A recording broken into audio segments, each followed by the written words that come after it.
Hey guys, welcome back to the College Predictor Week 5 College Predictions. And we're going to start off going over my second perfect game of the year. Remember, my first perfect game was SMU at Oklahoma in Week 2. So in Week 4, I got the biggest game of the weekend. The Ohio State Buckeyes on the road against the Notre Dame Fighting Irish. 100% correct. Ohio State won 17-14 in a low-scoring shootout. And I predicted Ohio State to win by 3 on the dot. So that's our second perfect prediction, and we'll keep counting them and see how many we have at the end. Shout out to the Ohio State defense and offense. And what was Notre Dame doing? If you watch the last two plays of the game, they had 10 players on the field, and the last touchdown Ohio State scored was right where the 11th player would be. And that touchdown got me that perfect prediction. So I'm kind of glad that Notre Dame only had 10 people on the field, but what a horrible way to lose. Let's go to shout-outs, and this week's shout-outs will be defensive edition. So our first team will be Penn State, because against Iowa, they shut him out. They held their quarterback to, I believe, 5 completions in the first half and forced, I believe, 5 fumbles. So the Penn State defense carried them to the win against Iowa in the whiteout, and I don't blame Iowa. It's impossible to play in the whiteout anyways. Our next team is the Oregon Ducks, holding the hot Colorado offense to 6 points at home. And the coach motivated them in the pregame speech. He threw some punches at Colorado, saying that they're fighting for clicks, we're fighting for wins. This game's not being played in Hollywood, it's getting played on our grass. So he motivated them, and he could trash talk all he wants now because they blew the Colorado Buffaloes and Shadur Sanders out of the water. And our last shout-out for the defense edition, the Utah Utes, because on their first play of the game, pick 6, first play of the game, and they held UCLA, a ranked team, a very good offense, to 7 points all game. And that was a really low-scoring game. I did not see that coming. It was a 14-7 win. These 3 teams are the best defenses of Week 4. All right, let's get to the actual games now. We'll start off with our first game now, which is the Clemson Tigers, shockingly unranked, against the Syracuse Orange. Syracuse just came off a win, 29-16 against the Army Knights, and they're at home against Clemson. Last year they had to go on the road to Clemson, and they lost because of a late hit call, which shouldn't have been a late hit. The referees helped Clemson in that game. And Clemson, I don't think they'll have a good morale going into this game on the road because they have to fly up to New York, and they just lost to the number 4 team in the nation when they very easily could have won that game. But they missed a field goal, and can't miss big field goals against Florida State. They will make you pay. So Syracuse is a good team. We know that they're a very good team this year, even though they lost some players. They still have Garrett Schrader, though, and he's been leading them to a 4-0 record, and can't believe Clemson is 0-2 in the ACC, which I've never seen that happen. So I think Clemson, Kate Klubnik's going to have a better game, or else they're not going to have a chance to win. So Clemson is on the road, 6.5-point favorites, and I really want Syracuse to win this game, but I don't think they will. But I do think they will only lose by 3. So Clemson, 6.5-point favorites, win by 3. Let's go to our next game, which is between Texas A&M and Arkansas. This game's in Fayetteville. I've been there. It's a very good environment.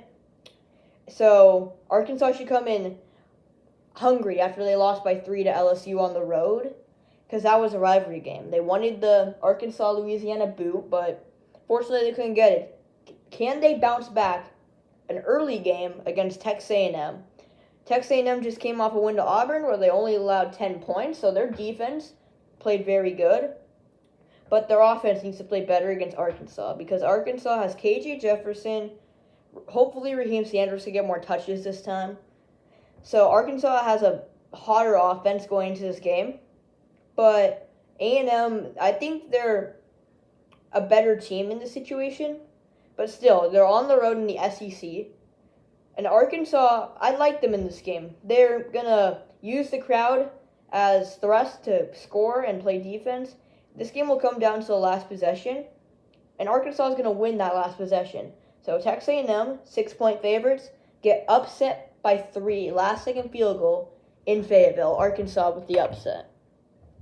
Let's go to our next game, which is between the number 3 ranked team, Texas Longhorns, against the number 24 ranked team, the Kansas Jayhawks. If this game was in Kansas, I would give them a shot, but I think Kansas is going to have a pretty hard time on the road against the Longhorns, who are the number 3 team in the nation. So I think Kansas, they're going to have their hands full, although they should not feel any pressure in this game. After all, they are Kansas, and they're not a football school. But Texas, they cannot afford to lose this game. If they lose this game, they're blowing all of their hopes at the playoffs and all their hopes at beating the bigger teams. So there's no way that if they could afford to lose this game, especially going to the SEC next year. But they're not going to lose this game because at home, Texas is a much better team than Kansas. Quinn Ewers has been playing like a Heisman candidate. Xavier Worthy's been having a good year. Their defense has been playing good. And that makes them 16.5-point favorites in this game. Texas will win this game by 21 points, but it will be a tie going into halftime. So Kansas will fight, but Texas will pull away at the end. Let's go to our next game, which is between the South Carolina Gamecocks and the Tennessee Volunteers. Remember what happened last year in this game? Tennessee star quarterback Hendon Hooker, who is now a Detroit Lion, got hurt. Joe Milton, who is starting for Tennessee now, had to fill in. And I can't believe I'm about to say it. South Carolina scored 66 points on them last year. But this time it's on the road, and Tennessee is going to opt for revenge because they do not like to lose big. They shouldn't lose big. They're a really nice school. But last year they had their better chance to win than this year. They lost a lot of their talent. They lost Jalen Hayes, Cedric Tillman, Byron Young. Meanwhile, Spencer Rattler is still on the South Carolina Gamecocks, and he still has the number 1 receiver. So I think this team, on the road, they should be favorites. They should, but they're not. Tennessee's 12-point favorites at home. And I'm going with the upset here. South Carolina will win this game by 4 on the road. Bold pick. But trust me, South Carolina could play. They could play. Let's go to our next game, which is between the Michigan State Spartans and the Iowa Hawkeyes. Iowa came off an embarrassing loss in the whiteout against Penn State. And Michigan State, I don't know what to think of them because they're good, but they're not good. Because last year they couldn't make a bowl game. This year they're only 2-2, and they haven't won a Big Ten game. Meanwhile, Iowa is 3-1. So Iowa's a better team. Cade McNamara should be having a great game. He should play good because Michigan State's DBs aren't that strong. And speaking of DBs, that could be a problem for Iowa since they lost a bunch of their DBs. But they still have Cooper DeJean, I expect him to get an interception in this game. I expect him to not be a place the quarterback wants to throw. And Iowa at home is the better team. This will be a night game in Iowa. The atmosphere is always hard to play in. These two teams normally have good games against each other. Iowa's 12.5-point favorites. This game's only going to be won by 10 points. These games between Michigan State and Iowa always end up going down to the last 2 possessions. And Iowa will get a big defensive stop and score off it. So I think Iowa wins that game by 10. Let's go to our next game, which is the Friday night game, which is tomorrow. Utah against the Oregon State Beavers. Oregon State, they're a good team this year. I didn't think I would be saying Oregon State's a good team, depending on what time we're talking about Oregon State. They're 19th in the nation. They're 3-1. and they have to play Utah. Good news, it's at home. So that's a big advantage for them. If this was on the road, I wouldn't give them a chance. But believe it or not, in this game, Oregon State's a favorite. Oregon State's 4.5-point favorites at home, and I don't see why not. Utah only scored 14 points, and that's not going to cut it against Oregon State at home. A night game, or a dusk game, 6 p.m. Oregon State's going to come in hungry because they want to win the Pac-12. They want to make it to the Pac-12 championship. Utah's been there. They've beaten the big teams. And Utah cannot afford to slip up. They still have to play some big teams later in the year, and so is Oregon State. So the loser of this game will not make the conference championship. So this is a big early game for the Pac-12. Oregon State 4.5-point favorites. They're good. DJ Uiagalelei's been playing good. Not as good as Utah. Utah 4.5-point underdogs win this game by 7 points. Let's go to our next game, which is between the LSU Tigers, who just beat Arkansas, and Ole Miss, the Rebels, who I picked up at Bama, and I underestimated Alabama in that game. Alabama beat them 24-10. So one of these teams, the home team, is coming off a loss. LSU is coming off a win with momentum. Ever since that first loss against Florida State, they kind of turn it on, as they're back to 13th ranked, 3-1, and they're number 1 in their conference.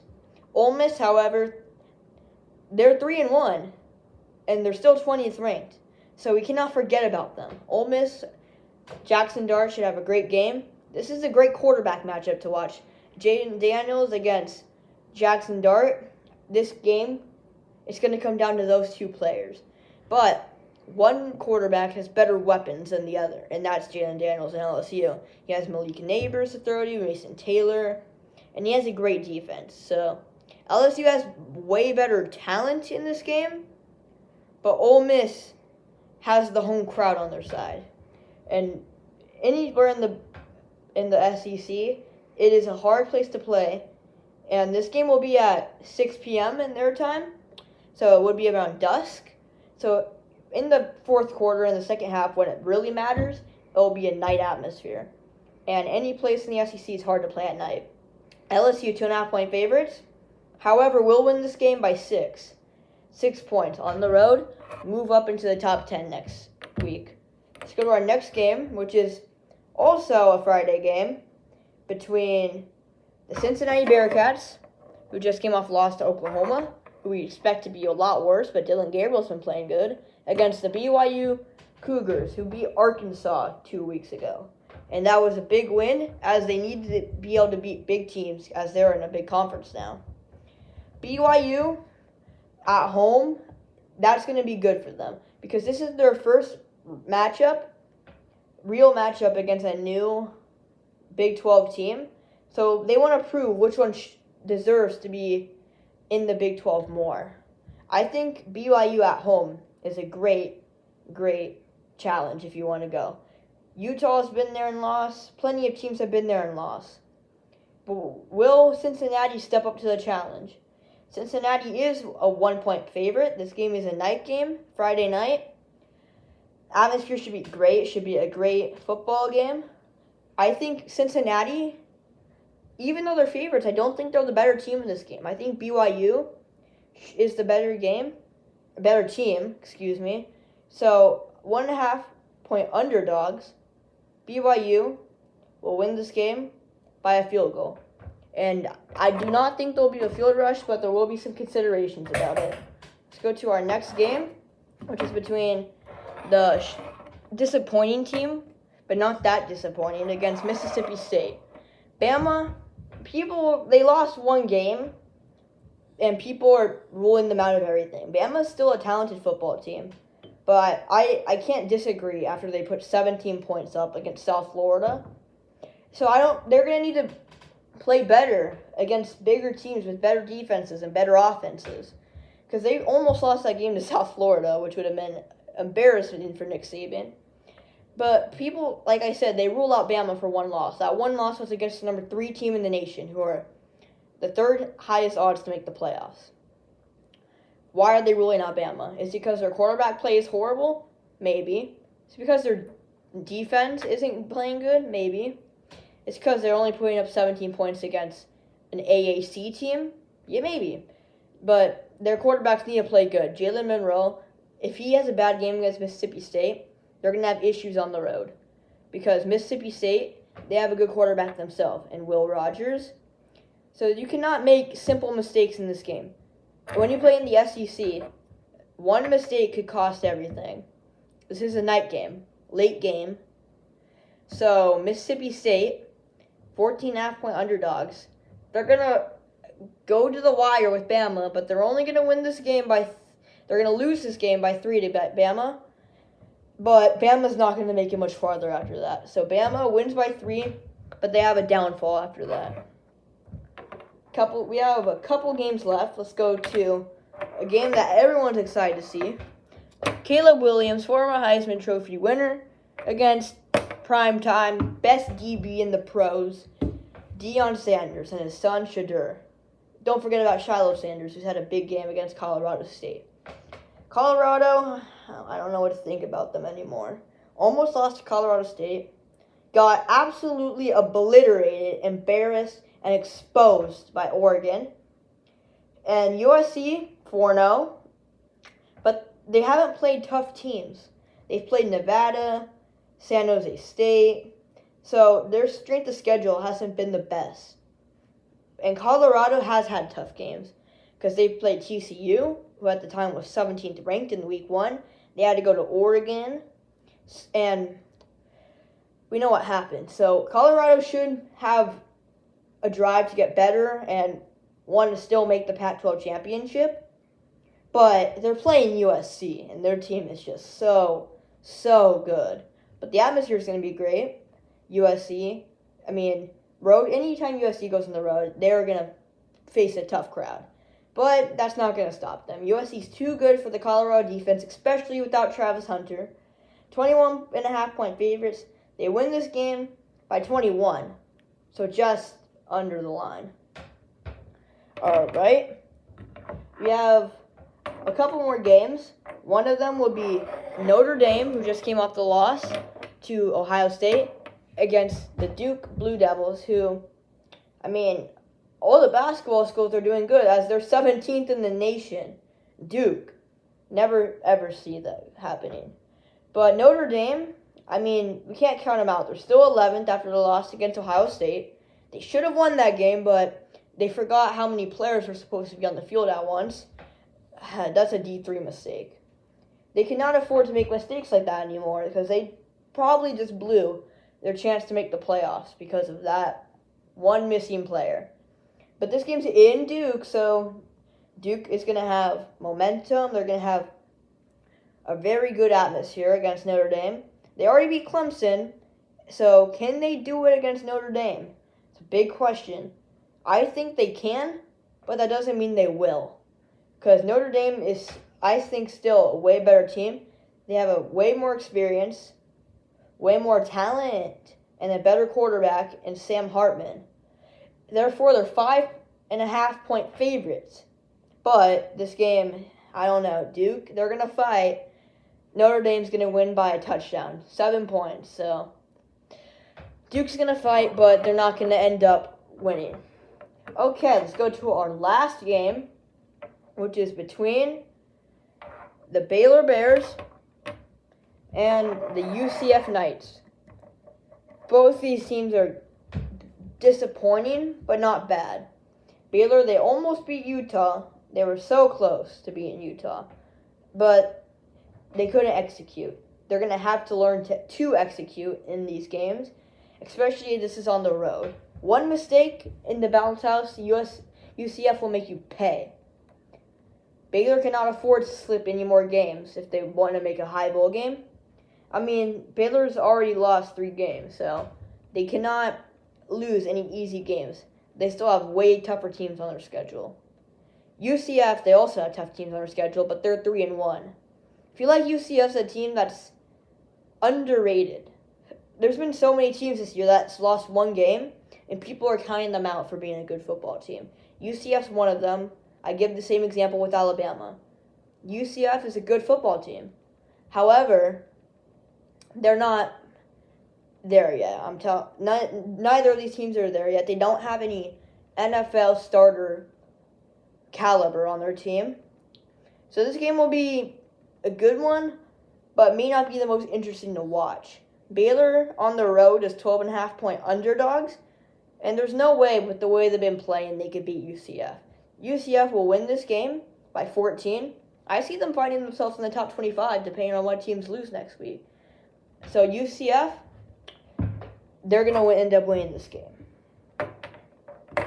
The game to watch this week for entertainment to watch, not even based on how the score goes, but just entertainment, will be USC and Colorado, just because the story is going into this game.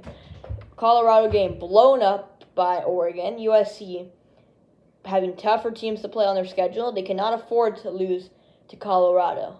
I think Shedeur Sanders is going to have a good game, but the question in this game, who will play better, Caleb Williams or Shedeur Sanders? I mean, for me, it's an easy decision. I think Caleb is the better team. Caleb Williams is going to lead this team to a victory. But Colorado, if they could win this game, that will be the biggest thing in their franchise's history, because they cannot afford to lose back-to-back-to-back games. If they lose 3 games in a row, they're going to be forgotten. They're going to be overhyped. They're going to have to play good this game if they want any chance. But this game will be a great one to watch, 9 o'clock Pacific time. And this game, I think, could end up being the game of the week. Thank you for watching this video. Please comment down what your favorite team is, who you think was going to make the playoffs, and have fun watching football this week. So, we'll see you in week 6. Hopefully we have a good record this week. See you then.